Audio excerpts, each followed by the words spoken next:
मेवात में बरादरी फैसले के नाम पर ठगी व झूठा केस दर्ज कराने का आरोप, 6 के खिलाफ धोखाधड़ी सहित मामला दर्ज। बता दें कि तावड़ू सदर थाना पुलिस ने बरादरी पंचायत के नाम पर ठगी और झूठा मुकदमा दर्ज कराने के गंभीर आरोपों के आधार पर 6 आरोपियों के खिलाफ धोखाधड़ी, विश्वासघात और सामूहिक अपराध के तहत मामला दर्ज किया है। हालांकि मामले में अभी तक किसी की गिरफ्तारी नहीं हुई है। बता दें कि पीड़ित सोहराब निवासी गांव रहाड़ी के मुताबिक उसके पुत्र नजाकत की शादी वर्ष 2023 में अफसाना पुत्री अरशद से हुई थी, लेकिन शादी के बाद से ही दोनों में मनमुटाव रहने लगा। लगातार विवाद बढ़ने पर 16 मई 2024 को गांव रहाड़ी में क्षेत्र के गणमान्य लोगों की पंचायत बैठी, जहां दोनों पक्षों के बीच बरादरी फैसला हुआ। फैसले के मुताबिक सोहराब को लड़की पक्ष को 12 लाख रुपए तथा 8 तोला सोने के जेवर देने थे।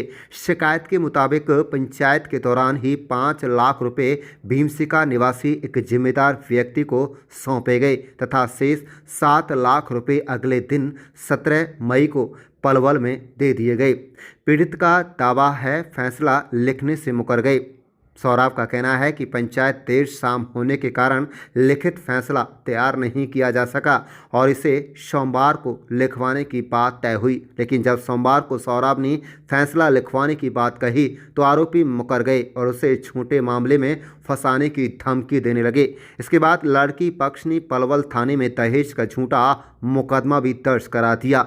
पीड़ित ने बतलाया कि इस संबंध में तावड़ू पुलिस ने आरोपियों को 3 बार नोटिस दिए, लेकिन कोई भी आरोपी थाने में उपस्थित नहीं हुआ। तावड़ू पुलिस ने शिकायत की जांच के बाद 6 नामजद आरोपियों के खिलाफ केस दर्ज कर लिया गया है। आप देख रहे हैं तावड़ू से साहिद मेवाती के साथ लियाकत अली की रिपोर्ट। चैनल को सब्सक्राइब जरूर कर लीजिएगा। ऐसा है जी, हमन से 12 लाख रुपए की ठगी करी है और 8 तोला सोना लिया है और हम पे केस दर्ज कर दिया है जी। और इसमें 5 गांवों के आदमी यहाँ थे, 5 गांवों के आदमी वहाँ के थे, जिनके आगे केस पंचायत हुई थी और पंचायत होने के बाद में भी हम पे केस दर्ज हुआ है। ये पंचायत कब हुई थी और कहाँ हुई थी? पंचायत में कौन लोग थे? पंचायत में यहाँ रहाड़ी में हुई थी पहली पंचायत, तो उसमें शिकारपुर के थे, मालहके के थे, रहाड़ी के थे और खरखड़ी के, धोड़ावट के भी है। ये मामला क्या था? और मामला ये था कि लड़के और लड़की का कोई संबंध नहीं, वो बिगड़ गए थे आपस में, ये मामला था।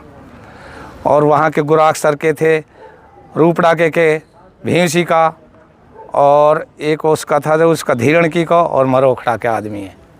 जब ये फैसला हुआ था आपका पंचायती बराए तौर पे, आपने कितने पैसे किन को दिए थे? ये पैसे 4 लाख रुपए तो यहाँ दिए थे, 5 लाख भीमा से तैयब के हाथ में दिए थे जी यहाँ, और फिर जो उनकी एक हंसली और 7 लाख रुपये भीमा से तैयब के वहाँ हथीन में दिए थे जी, और उसमें मड़ाई के भी बीच में थे।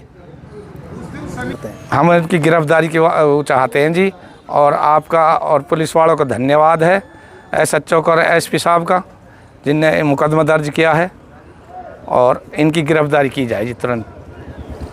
मामला यही है जी, उसमें बरादरी में सारी बात हो गई थी। वहाँ हमारे ये चाचा है सोहराब जो है, उनके वहाँ उन्होंने 4 लाख रुपए यहाँ बिरादरी में दे दिए थे, और बाकी के वहाँ तैयब भीमसिया के वहाँ जो 2-4 आदमी 5 गाँवन के वहाँ थे, उनको सबको दे दिए थे उनके सामने, और उन्होंने हमारे ऊपर मुकदमा दर्ज करा दिया।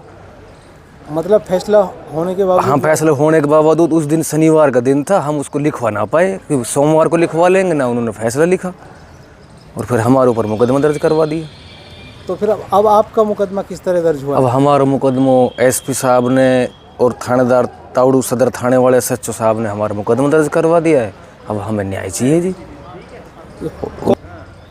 मुख्य रूप से पंचायत में कौन कौन थे? पंचायत में तो जी यहाँ भी 5 गांव के आदमी थे, मालहका, सालाका, खरखड़ी, रहाड़ी, शिकारपुर, धोड़ावट, भाजला का, कई गाँवों के 8-10 गाँव के आदमी थे।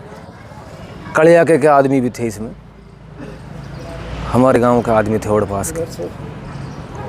चलो, ये रूपड़ा का, धीरण की, मरोखड़ा, ममूला, सारे गांव के वहाँ भी थे आदमी, मड़ाई के भी थे।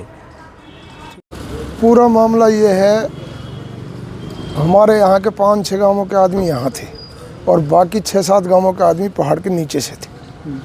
जिनमें उटावड़ के भी थे, मड़ाई के भी थे, रूपड़ा का, धीरण की और ममोला का, मरोखड़ा और गुराक्सर के भी थे और अंदौला के भी थे। उन्होंने बिरादरी ने फैसला कर दिया 12 लाख रुपए में। 12 लाख रुपए में यहाँ पैसा दिए आधे तो 5 लाख रुपए तो, और बाकी वहाँ तैयब के दिए, भीमसिया तैयब के वहाँ। और हमारे को बोला कि आज शनिवार है, हम सोमवार को लिखवा के देंगे इसका। सोमवार को हमने बोला तो वो नहीं लिख के दिया उन्होंने। हमने काफ़ी चक्कर काटे, कम से कम एक आध 50 चक्कर उनके पास काटे, भीमसिया तैयब को बोला। फिर जब नहीं माने हमारे ऊपर उन्होंने केस कर दिया पलवल में। वहाँ भी हम गए तो थाने में भी हमारे को नहीं जाने दिया उन्होंने, रास्ता घेर लिया कई बार उन्होंने। अब फिर हमें अपने यहाँ एसपी साहब से पुकार लगाई, SHO साहब से लगाई, DSP साहब से लगाई, सबसे ही बोला अगर जी हमारे साथ नाजायज हुआ, ठगी हुई है। फिर हमारे अफसर ने बात सुनी और सुन के मुकदमा दर्ज कर दिया उन्होंने। एसपी साहब और SHO साहब का बहुत बहुत धन्यवाद।